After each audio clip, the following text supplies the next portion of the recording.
오늘 이곳에 함께 하신 여러분들 한 사람 한 사람을 주님의 이름으로 사랑하고 축복합니다. 그래야 1년입니다. 1년.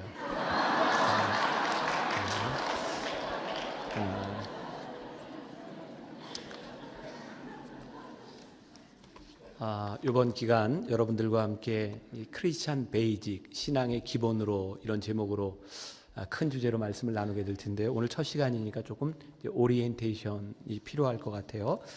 제가 저희 교회 같으면 주일 설교를 제가 말씀을 가지고 이렇게 본문을 이렇게 풀어가면서 하겠지만 이거 특별 집회이기 때문에 본문에 집중하기보다는 주제에 집중하려고 합니다. 그래서 여러분들이 네 가지 주제, 이제 오늘, 내일 새벽, 저녁, 주일 네 가지 주제에 집중하시면 될 겁니다. 그래서 제가 시간이 되는 데까지 하기 때문에 왜 저 본문을 다 안 하나 이런 생각하지 마시고 그냥 주제에 집중하세요. 오늘은 이제 거룩에 대한 말씀을 나눌 거고요.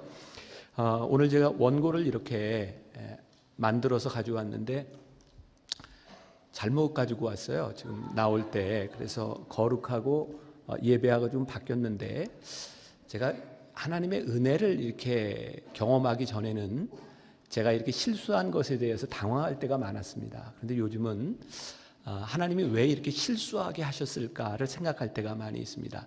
우리의 인생이 그저 우연한 것이 아닌데 하나님께서 실수하게 만든 데도 이유가 있겠다. 오늘 말씀이 바뀐 것도 저는 분명히 이유가 있으리라고 생각합니다. 오늘 거룩에 대한 말씀이 필요하기 때문에 우리들에게 주신다. 이런 마음으로 말씀을 또 전하려고 하고요.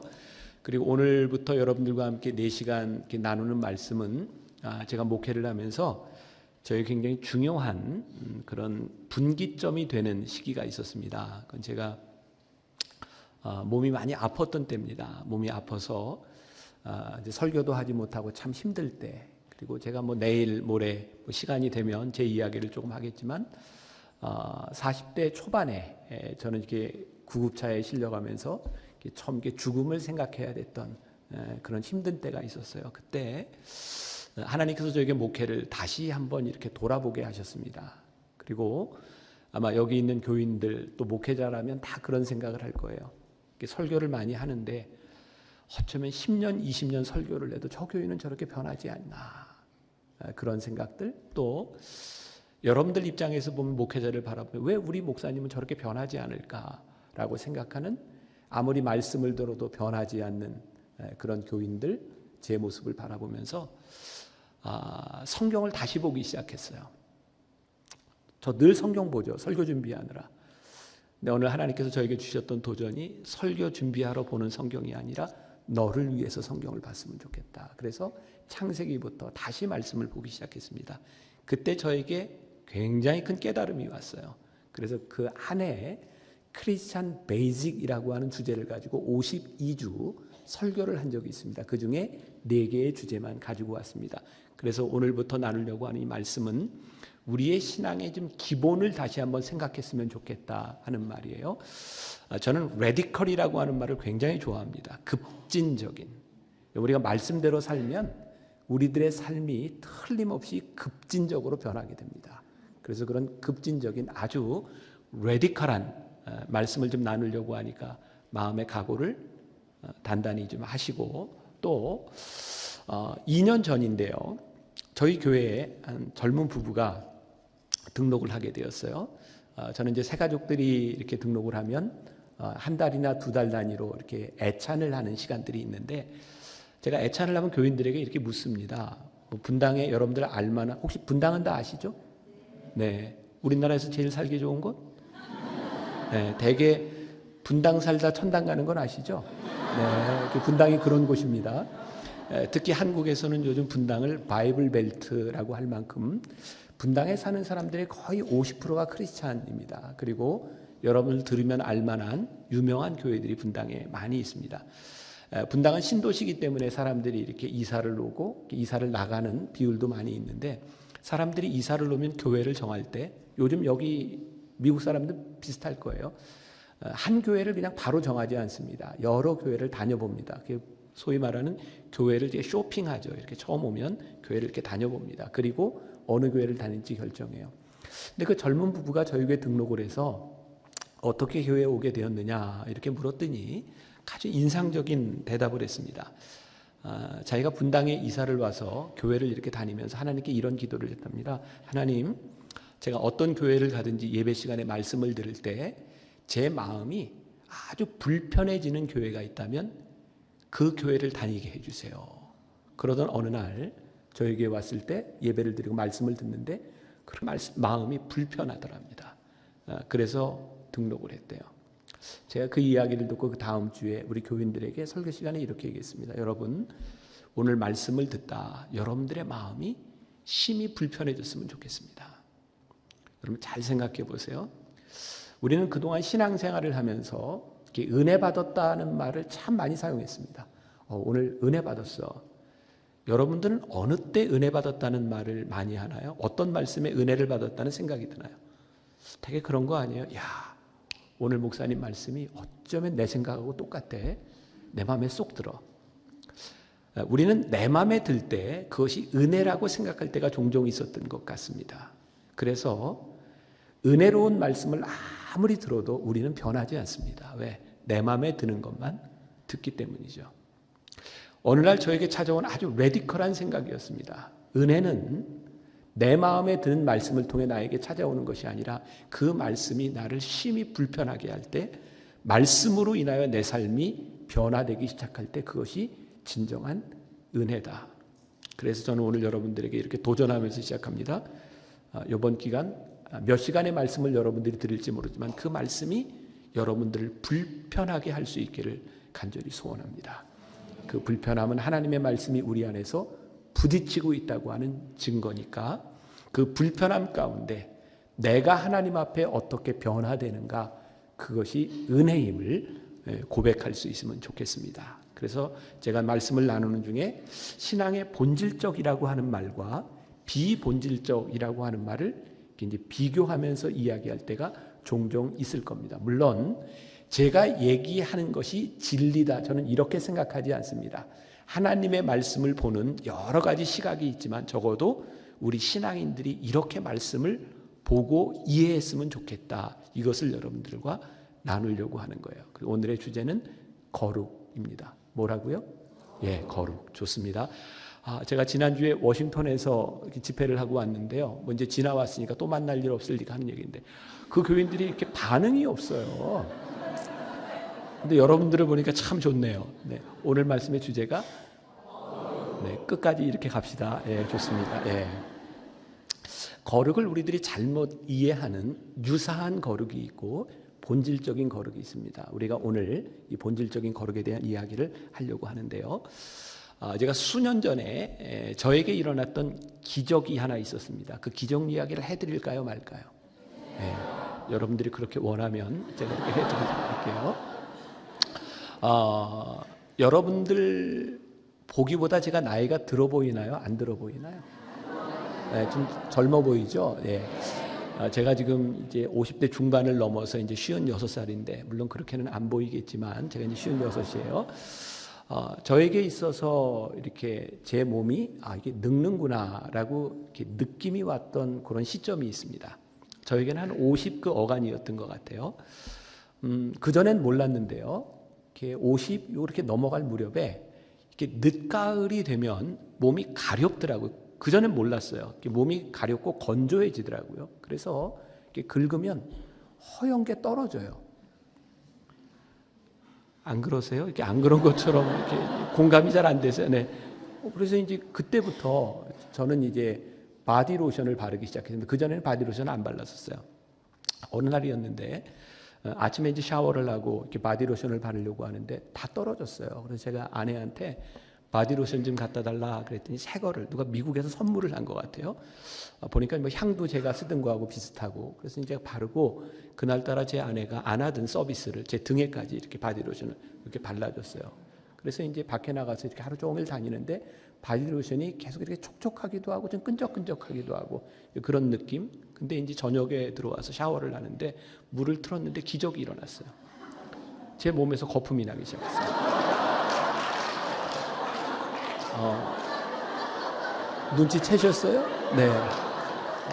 제가 하루 종일 바르고 다니는 게 바디 로션이 아니라 바디 샴푸를 이렇게 어쩐지 끈끈했어요. 제가 그런 여자하고 삽니다. 예, 그 여자가 지금 저기 앉아 있고요. 저는 이제 목사라 그런 일을 이렇게 보면 이게 왜 이렇게 실수했지 그런 것보다 늘 이렇게 설교 말씀하고 연결될 때가 많이 있어요. 그때 저에게 이런 생각이 들었어요. 이 바디 로션과 샴푸가 완전히 다른 것이었다면 내가 이렇게 실수하지 않았을 텐데. 근데 비슷한 게 향도 비슷하고 생긴 것도 비슷합니다. 그러니까 여러분 우리들의 삶을 실수하게 만드는 일은 아주 다른 것에 대한 부분이 아니라 유사한 것들입니다.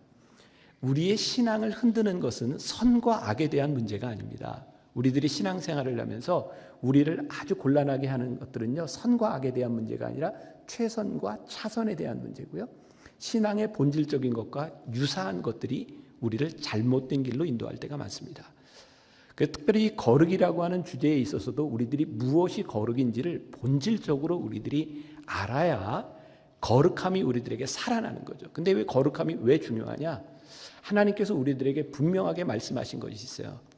거룩에 대한 말씀 많이 하시죠. 내가 거룩하니 너희도 거룩하라. 내가 거룩한 것처럼 너희도 거룩하라.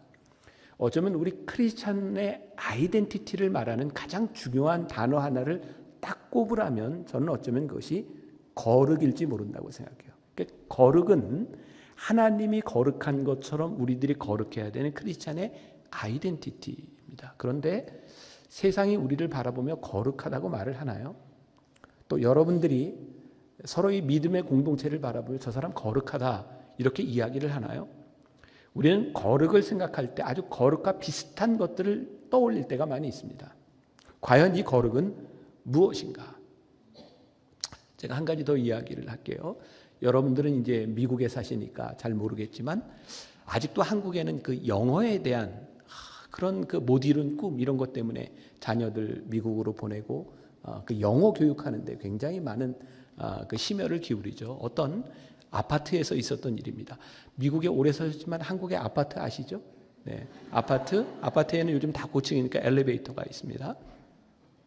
어떤 신사가요, 어떤 남자가 엘리베이터를 타고 이제 올라가려고 엘리베이터에 딱 탔는데 조그만 애 하나가 열린 버튼을 이렇게 누르고 있더래요. 그래서 이 신사가 저놈이 저걸 뛰겠지 하고 있는데 얘가 엄마를 부르더래요. 엄마, 엘리베이터 왔어, 빨리 와.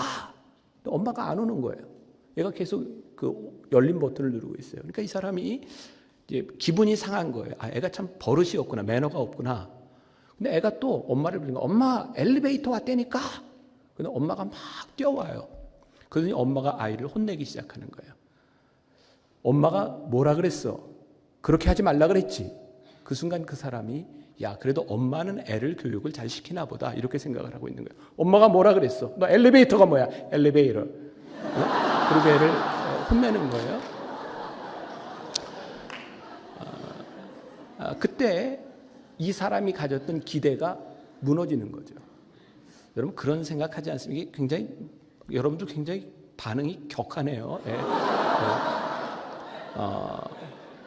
세상이 우리를 보면서 저 사람 교회를 간다고요. 예배를 드린다고요. 크리스찬이네.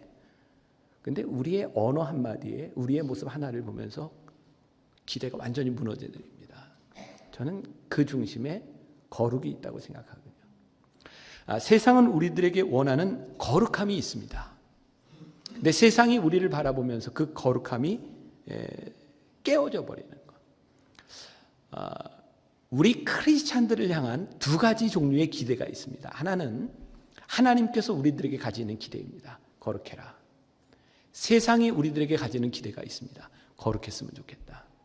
참 신기하죠. 세상은 거룩하지 않은데 우리들에게 거룩함을 요구합니다. 그리고 그것이 크리스찬의 아이덴티티라고 하는 거죠. 세상 사람들이 가지고 있던 기대가 무너져 내리는 시점이 우리들에게서 거룩함이 드러나지 않을 때, 교회가 욕을 먹을 때는 언제인가?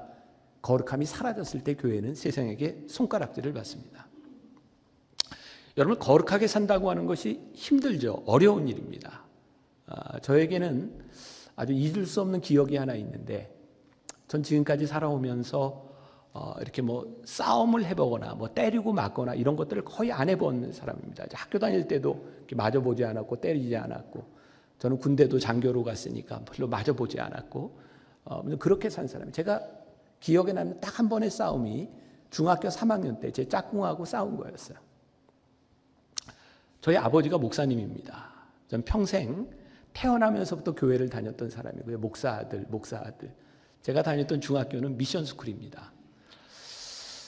저희 아버님이 저희 학교에 부흥회를 오셨어요.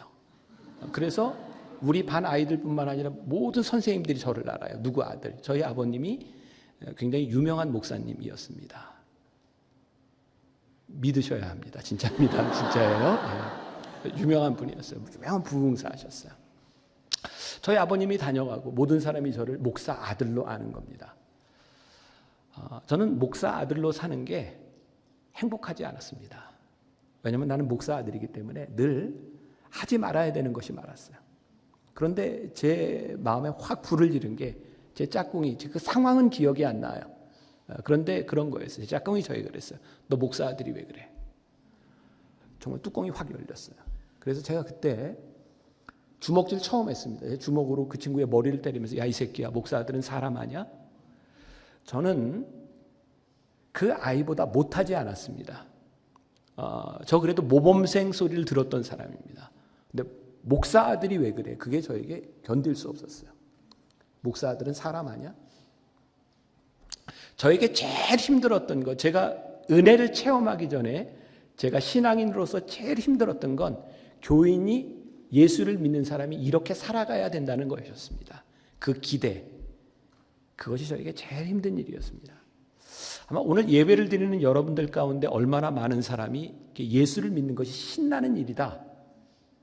야, 내가 세상에서 하지 말아야 되는 일들이 정말 기쁜 일이다. 이렇게 생각하는 사람들이 얼마나 있을지 모르겠어요.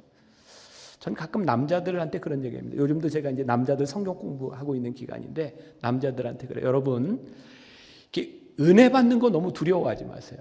세상에 많은 남자들이 은혜 받는 거 굉장히 두려워합니다. 여러분 아시죠? 은혜 받으면 바뀌어야 되는 것들이 있거든요. 바뀔까 봐 두려워합니다. 그래서 많은 남자들이 조금 있다 은혜 받겠다고 하는 사람들이 있습니다. 저희 교회는 정말 그래요. 조금 있다. 왜? 은혜 받으면 이렇게 변해야 되니까. 제가 그분들한테 그런 얘기합니다. 은혜를 받아보십시오. 은혜를 받기 전에는 그게 굉장히 힘든 일처럼 느껴지는데 우리들이 은혜를 경험하고 나면 그렇게 힘들지 않습니다. 제가 남자들 성경 공부를 하잖아요. 저희 교회도 규모가 좀 있는 교회라 성경 공부하러 오는 사람들이 전혀 모르는 사람들입니다.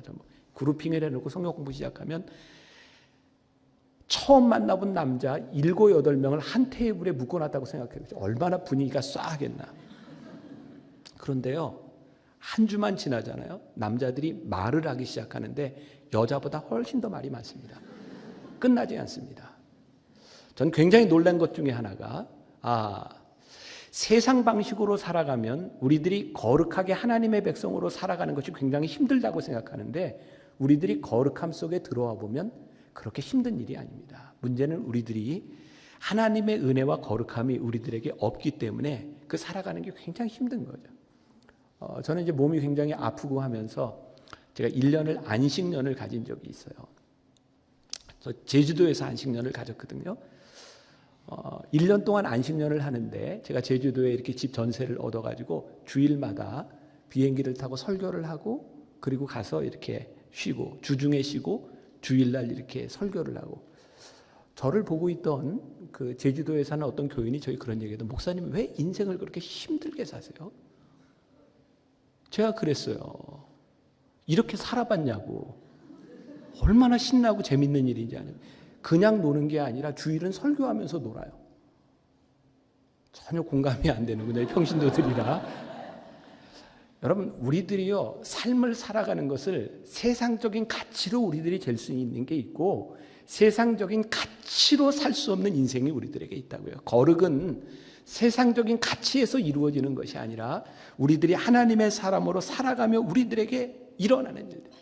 그런데 우리들이 거룩을 잘못 이해하는 유사한 거룩한 중에 하나가 우리 교인들이 제일 많이 쓰는 말 중에 하나예요. 하나님의 영광을 위하여.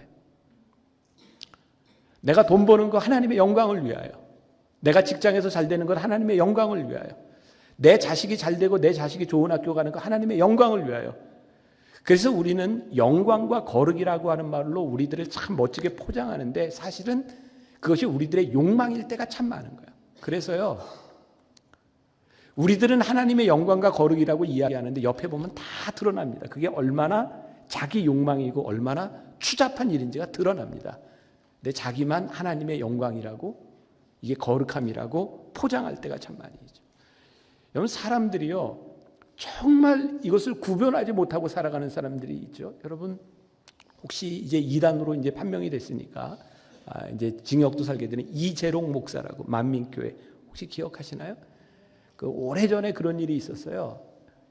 그 어떤 TV 프로그램에서 이분이 뭐 잘못됐나 이런 거 이렇게 보도하면서 이 사람이 라스베가스에 와서 이렇게 갬블링 하는 것이 이렇게 얘기가 됐어요. 그랬더니 이분이 자기 교회에서 교인들에게 설교하면서 이렇게 얘기를 했습니다. 여러분, 내가 갬블링 하고 싶어서 한 게 아닙니다. 제가 라스베가스 카지노에 가서 내가 갬블링을 한 이유, 우리 교회 건축하는데 건축헌금 마련하려고 내가 이거 했는데, 교인들이요 아멘 합니다. 그 이단이 무서운 거죠. 근데 여러분, 액면 그대로 그 목사님이 진짜 갬블링이 좋아서 한 게 아니라 이 성전을 건축하는데 내가 조금이라도 내가 보태려고 진짜 싫어하는데 이게 노동한 거야. 그게 진짜라고 칩시다.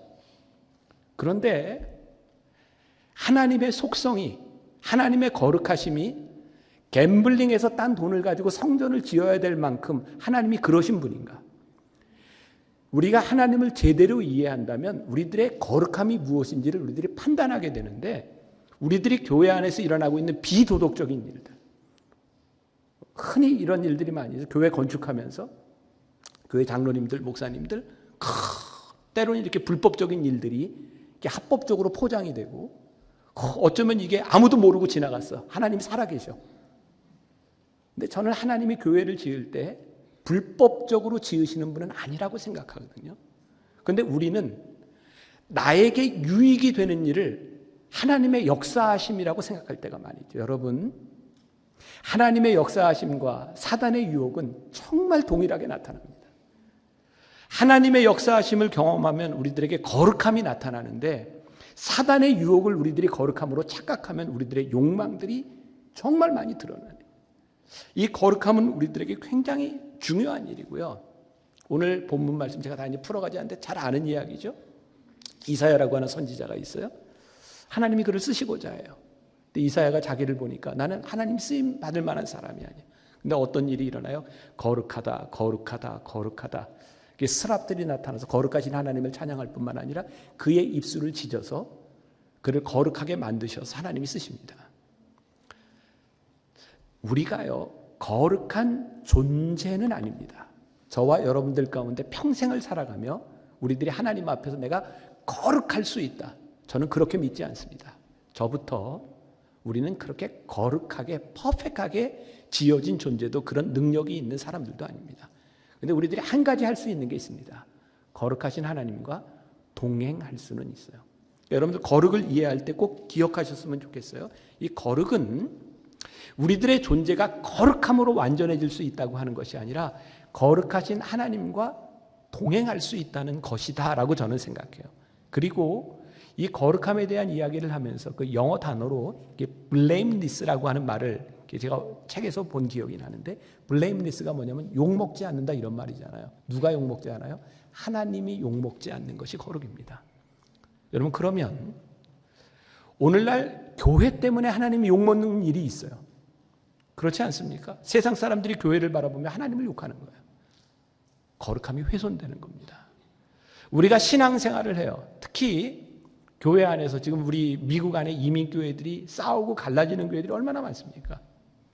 여기 있는 교인들 가운데 수평이동하면서 여기 오신 분들 중에 그 싸우는 교회로 인해 상처받고 온 사람이 참 많을 겁니다. 이민교회만 그런 거예요. 한국도 동일합니다. 너무너무 신기하지 않아요? 하나님을 믿겠다고 모인 사람들이요, 하나님을 믿으며 열심히 싸웁니다. 그리고 다 똑같이 이런 말을 합니다. 우리 잘하려고 싸웁니다. 싸우는 사람 중에 못하려고 싸우는 사람 없고요. 그리고 교회 안에 그냥 예배만 드리고 가는 사람들은 싸우지 않습니다. 중직자들이 싸웁니다. 제 친구가, 저 친한 친구가 부장판사로 있을 때요. 저한테 한 번은 그런 얘기 하더라고요. 김 목사님, 내가 크리스찬이라는 걸 알고 그래서 재판을 날 때 교회 소송들 이런 것들을 많이 이렇게 다루게 되는데 정말 힘든 게 예수 안 믿는 사람들은 돈으로도 이렇게 재판 오기 전에 해결이 되고 술 먹고도 해결이 된대요. 근데 예수 믿는 사람이 싸우면 절대 타협이 없답니다. 그리고 예수 믿는 사람이 교회에서 싸우면 여러분들 동일한 시간대에 위층에서 예배드리고 밑에 층에서 예배드리기도 하고 시간을 바꿔가면서 예배를 드리기도 하고 그렇게 첨예하게 대립해서 싸움을 하는데요. 양쪽에서 똑같이 얘기한답니다. 하나님의 뜻이라고. 그러면 정말 힘들어요. 하나님의 뜻이라고 우기기 시작하면 답이 없답니다. 어떻게 동일한 일을 놓고 하나님의 뜻이 이렇게 다를 수 있냐고요. 근데 여러분 거룩함이라고 하는 말과 blameless라고 하는 말을 생각해 봅시다. 거룩함, 하나님이 욕먹지 않는 것이 거룩함이라고 하면 우리들이 치열하게 싸울 때 하나님이 욕을 먹는다면 그것은 나의 의지, 거룩함이 아닙니다. 거룩함은 하나님이 욕을 먹지 않도록 내가 거룩하다고 생각하고 이건 내가 너무너무 자존심 상하는데 그거 내려놓을 때 하나님의 거룩함이 드러나는 거예요. 오늘날 우리 신앙인들에게 정말 힘든 게 하나님 앞에서 하나님이 욕먹지 않으려고 살아가는 것이 아니라 내가 욕먹지 않으려고 내 의를 증명하기 위해서 끝까지 싸운다는 겁니다. 그래서 교회에 하나님의 영광이 떠나간 거예요. 교회가 하나님의 능력을 잃어버린 거예요. 교회의 가장 큰 능력은 하나님의 거룩함이 살아있을 때.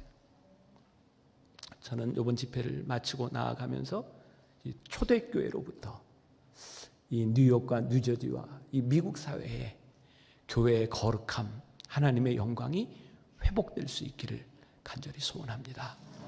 나로 인하여 하나님이 욕먹지 않는 것. 사도 바울이 영의 아들 디모데에게 이렇게 얘기를 합니다. 내가 경건에 이르기를 연습해라. 우리들이 거룩함을 착각하는 또 하나의 경우가 있습니다.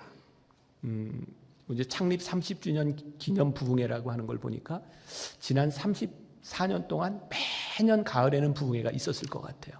맞습니까? 네. 여러분들 부흥회 때 은혜를 받습니까? 안 받습니까?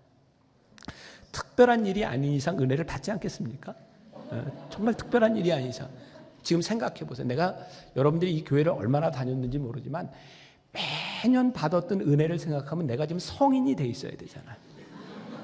그런데 은혜를 받는 건 받는 거고 내가 사는 건 또 사는 거예요. 그리고 은혜를 받은 게 길게는 한 일주일쯤 가고요. 짧으면 3일 하루면 그 은혜의 감동은 다 사라집니다.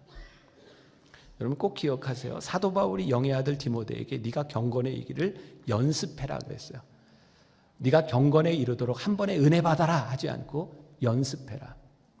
우리의 신앙에 아주 중요한 이 은혜라고 하는 것은요, 우리의 감정을 타고 오는 겁니다. 근데 감정은 언제든지 변하고 사라질 수 있는 거예요. 감정을 유지해 주는 것은 의지와 연습입니다. 그래서 우리의 신앙인의 거룩함은요, 감정에서 끝나는 것이 아니라 지금 여러분들이 혹시 제 설교를 들으면서 그래 거룩은 이런 것이야 라고 생각했을 때 그 감정에 머무른다면 감정은 금방 사라지는 거예요. 내가 이 거룩함을 하나님이 욕을 먹지 않도록 살아가기 위해서 내가 어떻게 연습하고 어떻게 내 삶의 습관을 만들 것이냐, 이 의지가 굉장히 중요한 거죠.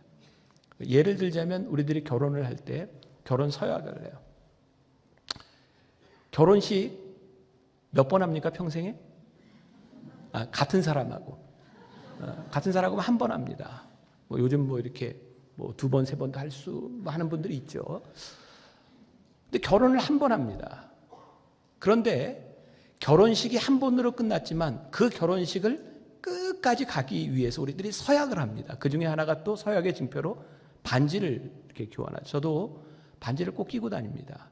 결혼한 분들 반지를 꼭 끼고 다니세요. 이건 뭘 의미합니까? 저도 반지를 안 끼면 가끔 이렇게 총각으로 오해를 받기도 하고, 반지는 뭘 의미하냐면 내가 이 사람에게 속했다, 이것을 의미하는 거예요. 그러니까 반지는 보면서 내가 어디를 가든지 내가 결혼한 사람이다 라고 하는 것을 보여주는 거죠. 내가 가졌던 감정을 의지로 만들어주는 겁니다. 우리의 신앙도 동일한 겁니다. 우리가 하나님 앞에 거룩함을 감정의 차원에서 끝나는 것이 아니라 이것을 우리들의 삶으로 어떻게 연결해 나갈 것인가. 이 거룩한 습관을 만드는 것이 굉장히 중요하고, 그래서 이 거룩은 과정이 있는 거예요. 그러니까 여러분들이 하나님이 욕을 먹지 않도록 여러분들의 삶에서 중요한 결정을 해야 되는 순간들이 있습니다. 하나님의 편에서 내가 하나님을 생각하며 하나님이 욕을 먹지 않도록 내가 어떤 삶의 결단을 하는가. 이 결단들이 우리들의 삶에서 반복되면서 우리를 만들어주는 거죠. 그래서 우리의 신앙 중에 조금 우리들이 좀 잘못 생각하는 것이 있어요. 그러니까 여러분들 이제 상처받지 말고 들으세요. 저는 매일 새벽에 나와서 이렇게 특히 부르짖어 기도하는 사람을 보면 이렇게 좀 듣습니다. 무슨 기도를 저렇게 부르짖어 할까? 그러니까 여러분들 참고로 제가 말씀드리는데, 여러분들이 갑자기 부르짖으면 담임 목사님이 듣는다 생각하시면 돼요. 궁금해요. 왜 저렇게 간절히 기도할까? 근데 이렇게 기도하는데 어떤 경우에는 그분들이 기도하는 내용이 이제 매일 똑같이 간절하게 기도하는데, 목사의 생각에 갑자기 그런 생각이 드는 거예요. 왜 저렇게 저 기도를 매일 할까? 저 사람이 기도만 해? 이상하게 들리죠. 왜 기도만 해? 왜 그런 생각을 하는가? 저건 기도할 문제가 아니라 결단하면 될 일이에요. 예를 들면 여기 이제 남자분이 두 분의 앞에 있는데 교회 다닌 지 오래되셨어요? 네. 네. 그러면 옛날에 뭐 술 먹고 담배 피던 경험이 있어요, 없어요? 있어요. 지금은? 이게 대답 안 하셔도 돼요. 근데 안 하신대요. 네. 대개 남자들이 처음 신앙생활을 시작하면 우리 한국교회 전통에서 제일 걸리는 게 담배와 술입니다. 그래서 신앙생활을 한번 열심히 하려고 하면 이제 그렇게 결심을 하고 기도하자. 하나님, 저 술, 담배 끊게 해주세요. 술, 담배 끊게 해주세요. 저는 가끔 그런 남자를 가면 이렇게 한 대 가서 때려주고 싶어요. 기도하지 말고 끊어. 그냥 맨날 기도를 해. 그 끊으면 된 일을. 가만히 보세요. 여러분들의 기도의 내용과 하나님과의 관계를 보세요. 기도를 열심히 하는데 남들이 보기엔 굉장히 거룩한 것 같은데 사실은 결단이 안 되는 거예요. 우리들의 신앙에는요, 기도해야 될 것이 있고 결단해야 될 것이 있습니다. 여러분, 결단하면 될 일인데 우리들이 기도만 하고 있어요. 물론 우리들이 하나님의 뜻을 구하는 기도를 해야 될 일이 있어요. 이것이 구분되지 않으면 우리는 기도만 하는 인생이 됩니다. 기도하며 결단하고 기도하며 움직이는 인생이 능력이 있는데, 우리가 기도하며 예배를 그렇게 참석하는데도 우리들에게 능력이 나타나지 않는 이유 가운데 하나는 어쩌면 거룩함을 포기했기 때문일 수도 있어요. 제가 수년 전입니다. 이태리에서 유학생들을 위한 그 이제 집회를 이렇게 이제 하게 되었는데, 뭐 여기도 이제 코스타가 있잖아요. 대개 이제 코스타나 이런 그 유학생들 위한 집회는 이제 강사들이 자기 시간 설교를 하고 끝까지 다른 강사들의 설교를 플로어에서 같이 듣습니다. 저도 이제 말씀을 전하고 이제 다른 목사님의 설교를 들을 때였어요. 그 목사님이 설교하면서 청년들에게, 다 청년들이니까 이렇게 얘기를 하더라고요. 너희들이 하나님과 얼마나, 예수님과 얼마나 친하니? 자, 여러분들에게 적용해 보세요. 얼마나 성령님과 예수님과 여러분들이 친한가? 그러면서 이렇게 얘기를 하더라고요. 너희들이 예수님하고 그렇게 친해서, 이건 이제 청년들에게 하는 이야기니까, 청년들에게 그 당시 10여 년 전에 제일 큰 상담 내용이 뭐였냐면 되게 포르노 문제였어요. 너희들이 아는 친구 하나만 있어도, 교회에 있는 동료 하나만 옆에 있어도 너희들 포르노 못 보잖아. 그런데 하나님, 예수님하고 너무 친해서 예수님하고 단둘이 있을 때 포르노를 같이 볼 정도로 친하니? 그러면서 아이들에게 이야기했어요. 이게 무슨 이야기예요?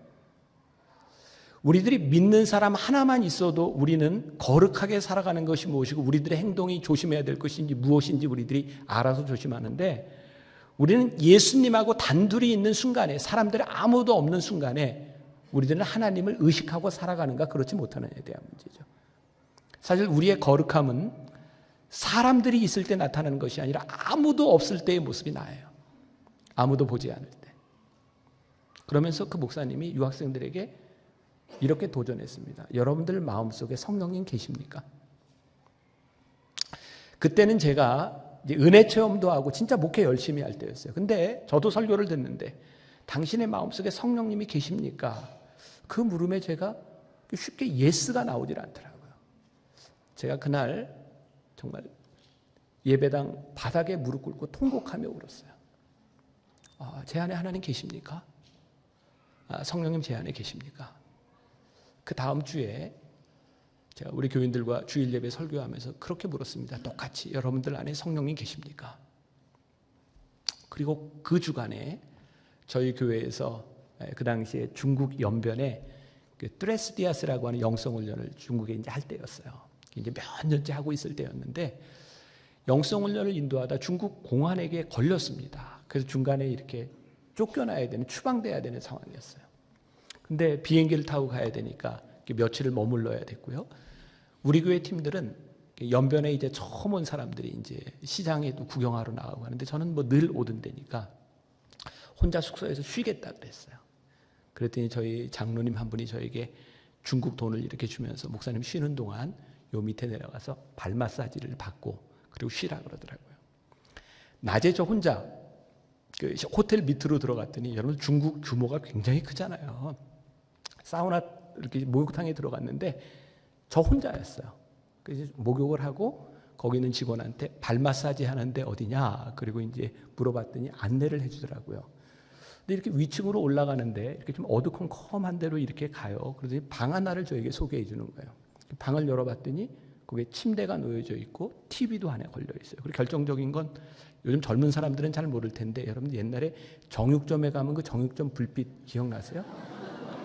이게 젊은 사람들은 잘 모를 거예요. 그 방에 그 정육점 불빛, 그 어슴츠레한 이게 발 마사지 받는 데가 아닌 것 같아요. 그래서 제가 물어봤어요. 여기 나 발 마사지 받으러 왔는데 여기 뭐 하는 데냐 그랬더니 이게 발 마사지만 하는 데가 아니고요. 그래.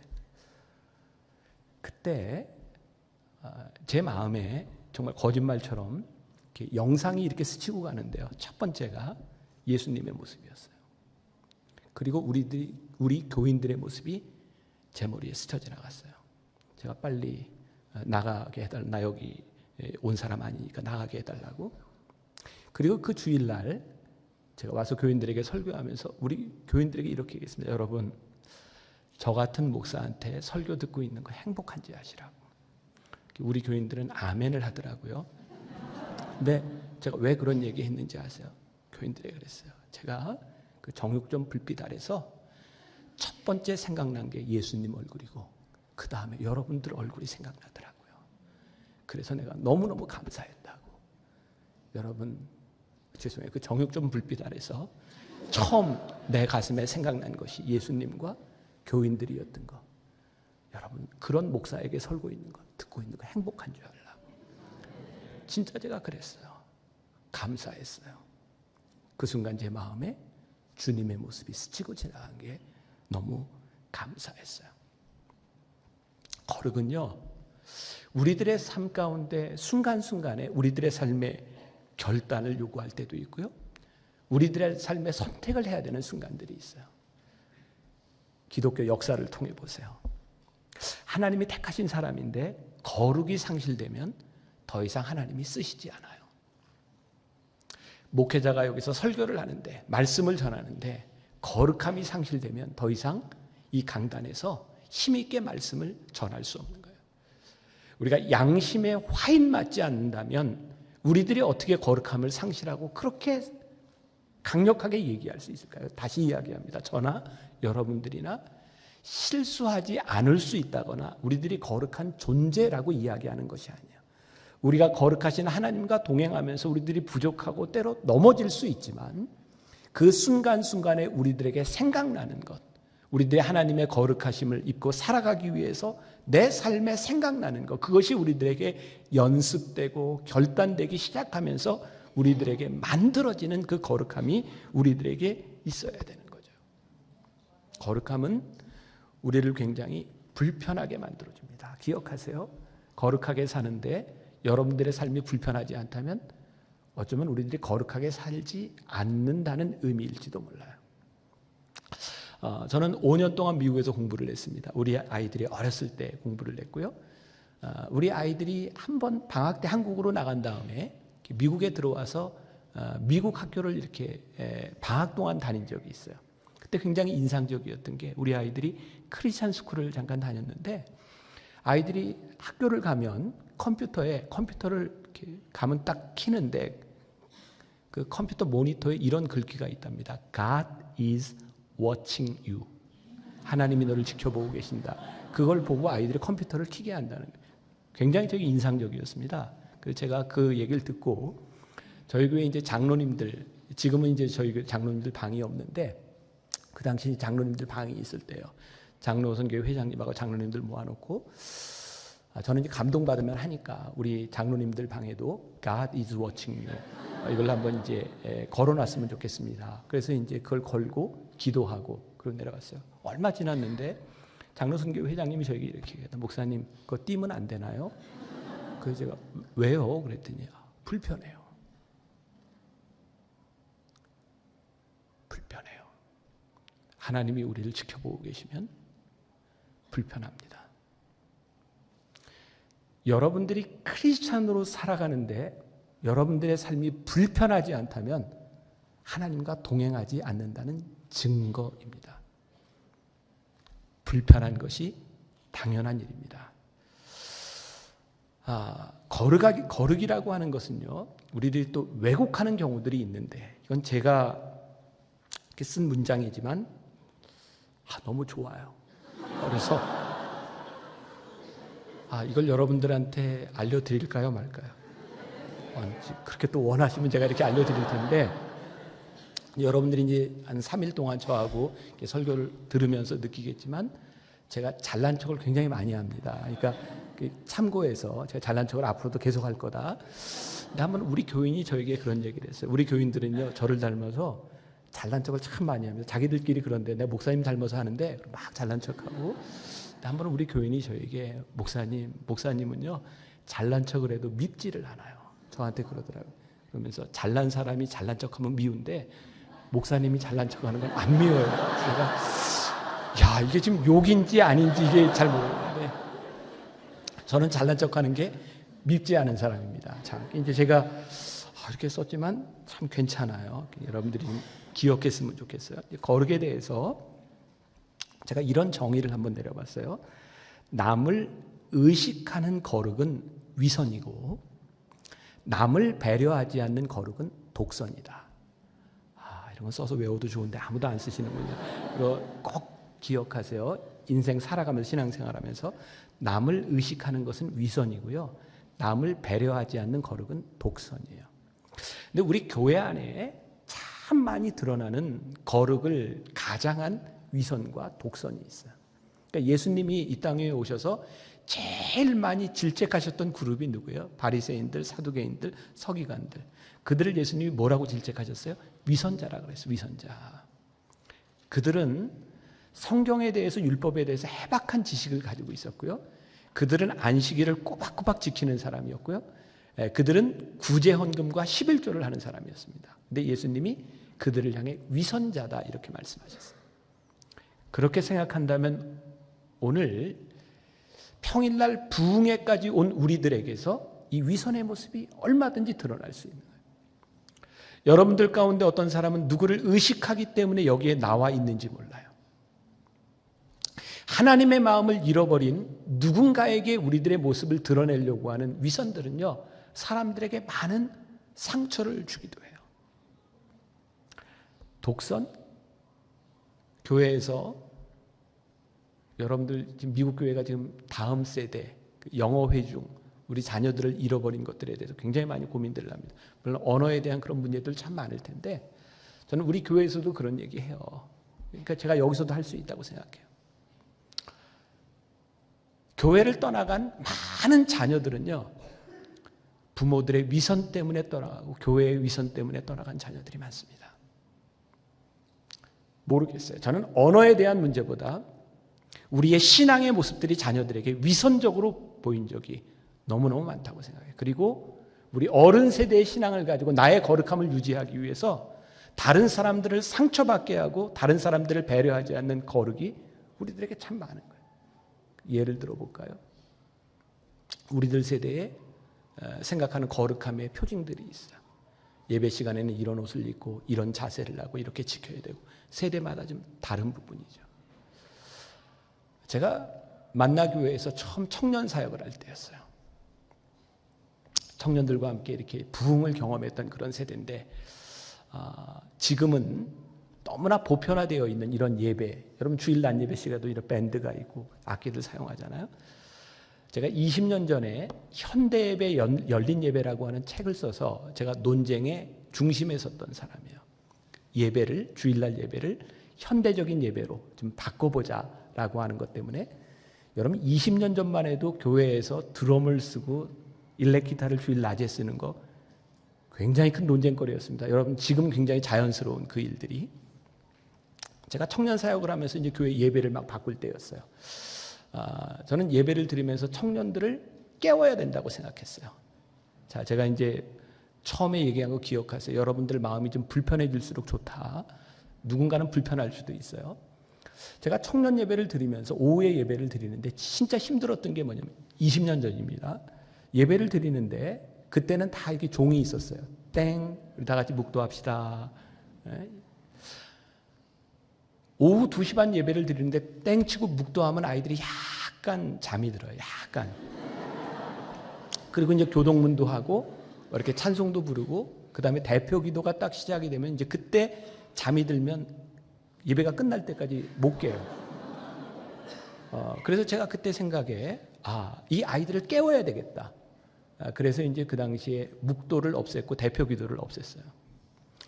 성경 어디를 봐도 묵도로 시작해서 축도로 끝날지 이런 말씀이 없더라고요.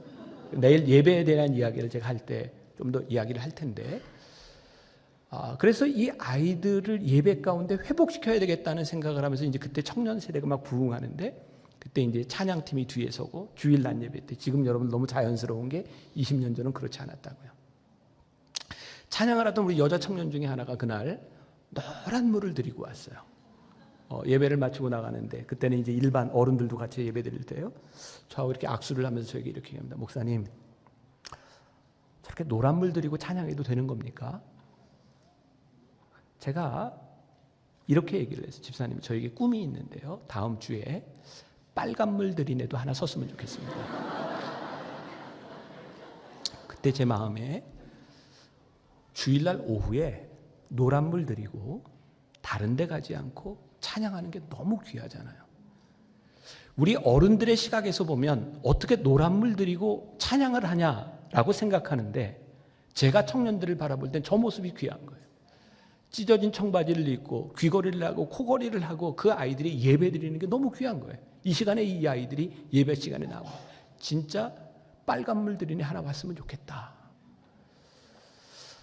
그리고 제가 이제 어느 정도 시간이 지나서 이제 대예배 때 어른들 이렇게 설교할 때입니다. 자, 20년 전 상황이라 그랬어요. 지금은 이렇게 염색하는 게 정말 자연스럽지만 그 당시에는 어른들이 막 이렇게 노란물 이런 거 욕하고 그럴 때요. 어른들에게 제가 이런 얘기했습니다. 어른들, 여기 할머니 할아버지들 참 못된 거 아시죠? 젊은이들한테 너희들 왜 염색하냐 그러면서 왜 자기들은 흰머리를 검게 염색해요? 흰머리를 검게 염색하는 건 괜찮고 검은 머리를 노랗게 염색하면 안 된다는 법이 누가 만든 거예요? 어른들의 관점인 거예요. 어른 세대가 아이들 세대를 이해하지 못함으로 인하여 독선이, 남을 배려하지 않는 독선이 상처를 줘요. 그러니까 저는 진정한 거룩은 내가 이래야 된다고 하는 것을 알지만 누군가 상처를 받을까 봐 내 거룩함을 드러내지 않을 때, 그래서 하나님이 영광을 받으실 때 그게 진정한 거룩이지, 내 거룩함이 드러나기 위해서 누군가가 상처를 받고 울고 있다면 그것은 하나님께 영광이 되는 거룩이 아니다. 그러니까 우리들이 정말 조심해야 될 것이 있는 거예요. 여러분, 신앙생활하는 사람들이 제일 힘들어하는 게 뭔지 아세요?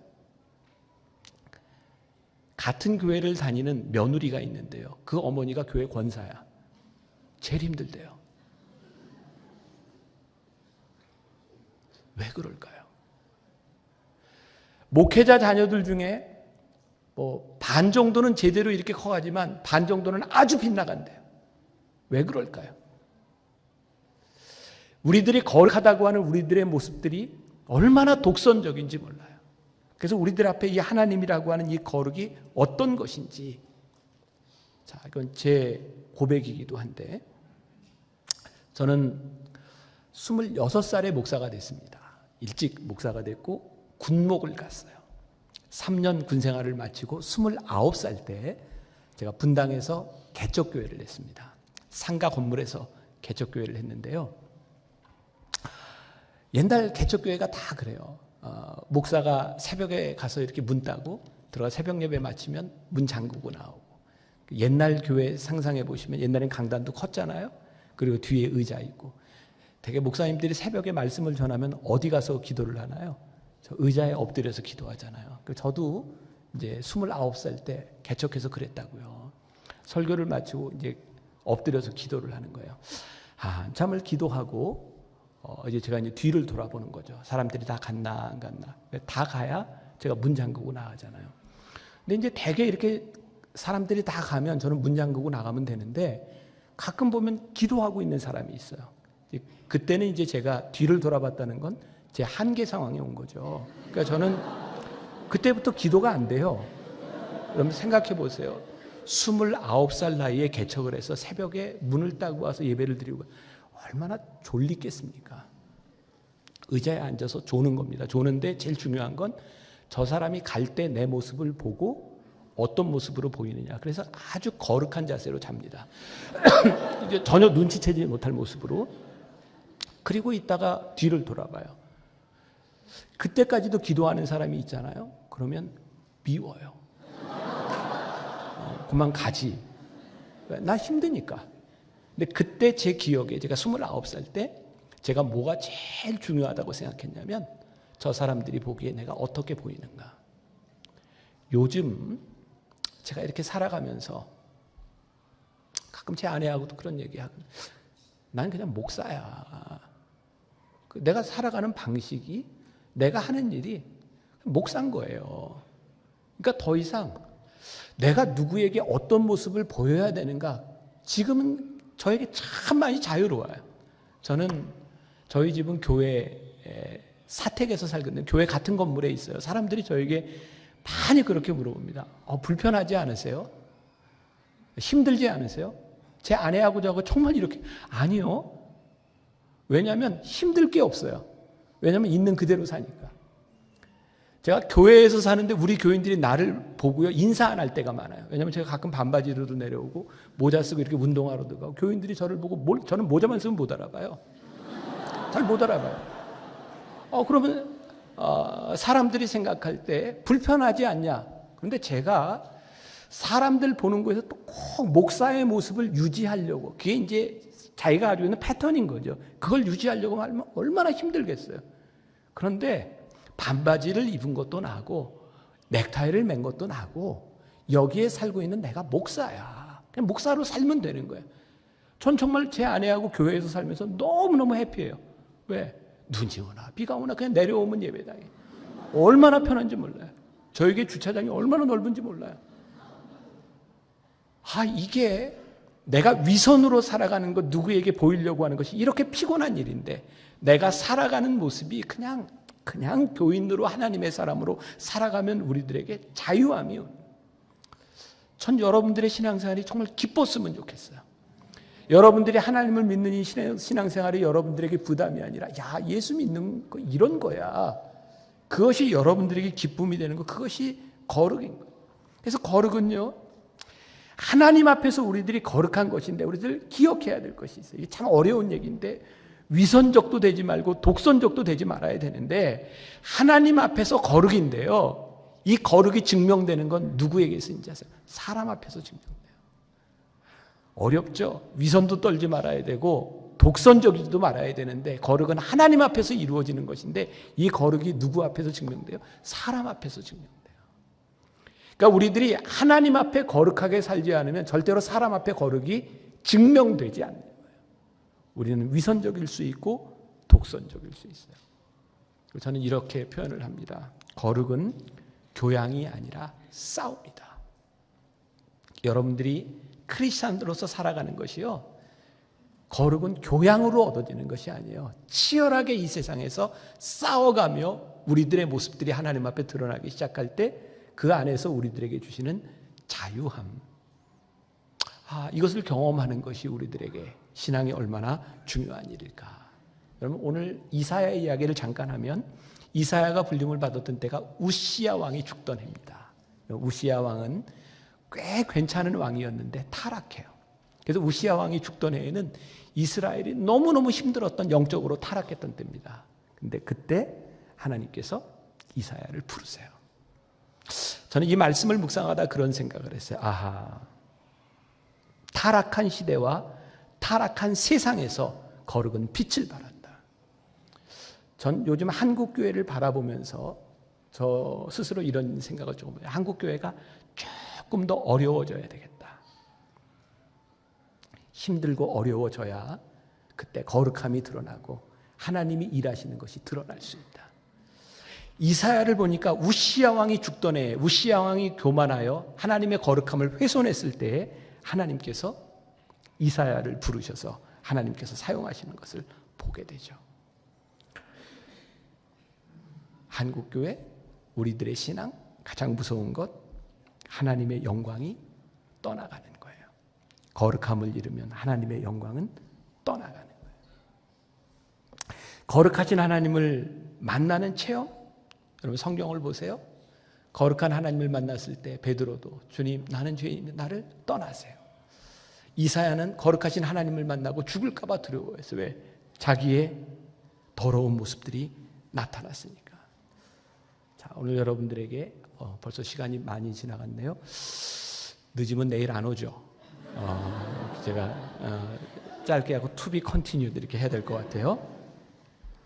믿음이 좋다는 것, 이 거룩은 내가 원하는 것을 이루는 것이 아닌 것 같아요.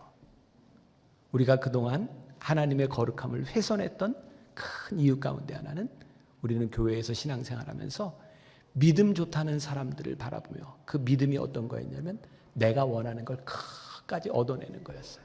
자, 여러분들 오해하지 마세요.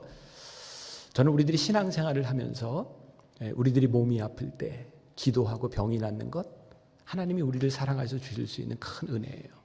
여러분들이 어려울 때 하나님 앞에 경제적인 축복을 구하는 것, 이거 잘못된 것 아닙니다. 복을 받는 것, 하나님이 원하시는 일이에요.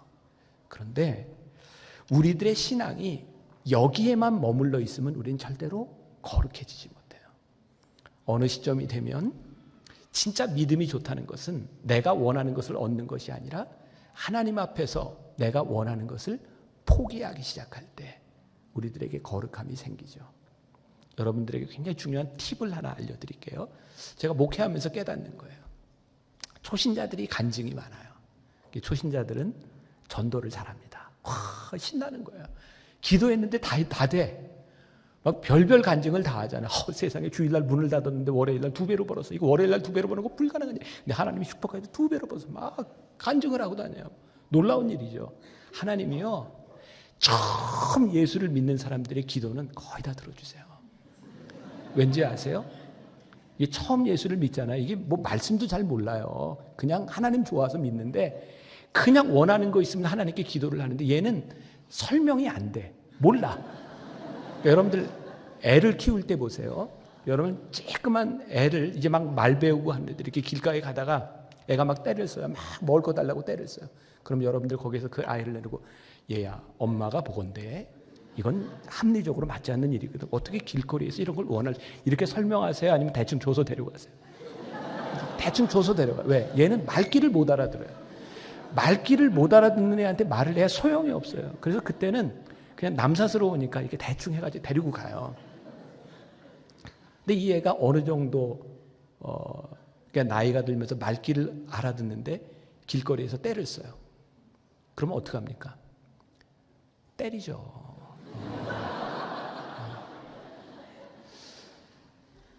여러분들이 처음 신앙생활을 할 때 여러분들의 기도가 쉽게 응답되는 이유가 있습니다. 왜? 아직 여러분들에게서 하나님을 이해할 만한 신앙이 안 돼요. 하나님은요, 정말 좋으신 하나님이기 때문에 우리들을 아버지처럼 하나님께서 우리를 이끌어 주시기 때문에 기도에 응답하는 은혜가 있고요. 어느 시점이 되면 하나님께서 그 기도에 응답하지 않으실 때가 옵니다. 언젠지 아세요? 이제는 네가 내 마음을 좀 알았으면 좋겠다 하는 때가 오면 여러분들의 기도에 응답되는 것보다 하나님의 마음 알기를 원하세요. 그때는 하나님의 마음을 알기 시작할 때, 우리들이 내려놓기 시작할 때 우리의 믿음이 자라고 거룩함이 생기는데, 그때도 우리들이 고집을 피우면 맞아요. 하나님은 우리의 아버지이시기 때문에 그래요. 저희 아버님이 저희 사남매를 키울 때 그런 얘기를 종종 하셨어요. 인격적으로 얘기할 때 들어. 네. 고기를 지나가면 비인격적인 일이 일어났어요. 저도 우리 교인들한테 아주 온화한 모습으로 이렇게 얘기합니다. 좋은 말 할 때 들으세요. 진짜예요. 좋은 말 할 때 들으세요. 이건 협박이 아니에요. 사랑이지. 하나님이 우리를 부르셔서 우리를 자녀 삼아주셨기 때문에 우리들이 하나님 앞에, 말씀 앞에 우리들이 무엇을 내려놓고 어떤 사람이 되는가, 이건 아주 중요한 일이에요. 여러분, 최하진 선교사라고 들어보셨어요? 내 인생을 주님께 걸어라. 이분이 아마 스탠포드의 포닥으로 있다가 중국에 선교사로 가서 하얼빈의 만방 교회를 이룬 분이죠. 이분의 책에 보면 그런 얘기가 나와요. 부인과 함께 중국에 가서 사역을 하는데 그때는 복음을 전할 수 있는 상황이 아니니까 영어를 가르쳤대요. 집으로 매일 초대해서 밥 먹이고 이렇게 초대해서. 근데 그 중에 학생 중에 하나가, 그 책에 보면 류바이진이라고 하는 학생이 있는데 어느 날 이 최하진 교수에게 이렇게 물었답니다. 도대체 교수님은 누굽니까? 이 학생이 보기에 이해가 안 되는 거예요. 왜 우리들에게 와서 영어를 가르치고 왜 이렇게 매일 먹이고 왜 이렇게 사랑으로 하는지 이해가 안 돼서 도대체 당신은 누구입니까? 라고 물었대요. 그때 최하진 교수가 이렇게 대답합니다. I am a Christian. 나 그리스도인입니다. 저는 우리의 거룩함이 드러나는 그 순간은 언제냐면, 이 세상에 하나님을 알지 못하는 사람이 어느 날 우리들에게 이런 갈증을 가지고 물어보는 게, 당신은 도대체 누구입니까? 만일 우리가 이 세상 사람들과 동일한 가치를 가지고 동일한 삶을 살아간다면 세상이 어떻게 우리를 향해 갈증을 느낄 수 있겠습니까? 교회가 추구하는 일들이 세상과 동일한 가치라고 한다면, 세상과 동일한 물질을 추구하고 살아가고, 여러분들이 하나님 앞에 기도하고 여러분들이 응답받았다고 하는 것이 세상 사람들과 동일한 가치라면 세상 사람들이 우리들에게 무엇을 묻겠습니까? 다 자식들이 좋은 대학 가기를 원하고 좋은 직장 가기를 원할 때, 내 자식이 하나님 때문에, 하나님의 말씀 때문에 내 자식이 그 좋은 것 버리고 이거 선택했노라. 내가 이렇게 돈 벌 수 있는 기회가 있는데 내가 말씀대로 살아가려고 그거 포기하고 내가 이쪽으로 이사 왔는데 내가 몇십만 불 손해봤어. 야, 근데 이해할 수 없는 게, 그게 왜 기쁘니 도대체? 내가 손해봤는데 왜? 내가 말씀대로 살아가려고 손해본 것이 내가 기쁘다. 세상이 우리를 바라보면 놀라지 않겠습니까? 어떻게 그런 인생을 살 수 있죠? 당신은 도대체 누구입니까? 나요? 그리스도인입니다. 저는 우리 교인들, 아니 우리 한국교회, 우리 모든 크리스찬들에게 동일한 일이라고 생각해요. 우리가 더 이상 세상 사람들에게 갈증을 주지 못하는 거예요. 우리의 거룩함이 사라져버린 거죠. 전도? 아무리 우리들이 말로 전도해도 안 되는 게, 왜? 볼 게 없는 거예요. 한국에 있을 때 여러분들 들어보셨죠? 예수 믿는 사람들, 교인들이 물에 빠져 죽으면 뭐가 떠요? 물에 뭐가 떠요? 입이. 그건 옛날 얘기고요. 요즘은 엉덩이가 뜬대잖아요. 죽어서도 물고기하고 얘기 아니라고. 엉덩이가 뜬대. 말만 한다네, 말만. 더 이상 우리들에게서 거룩함이 사라져버리니까 세상의 조롱거리가 되는 거예요. 정체성, 아이덴티티. 거룩함은 우리 그리스도인들의 아이덴티티예요.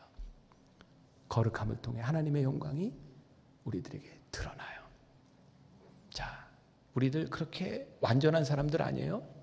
우리들 스스로 거룩해질 수 있을 만큼 그렇게 능력 있는 사람들 아닙니다. 그러나 우리가 오늘도 내일도 나가서 거룩하신 하나님과 동행하며 살아갈 수는 있는 겁니다. 우리 찬양 하나 같이 했으면 좋겠는데 우리 찬양팀 주는 완전합니다. 혹시 아시나요?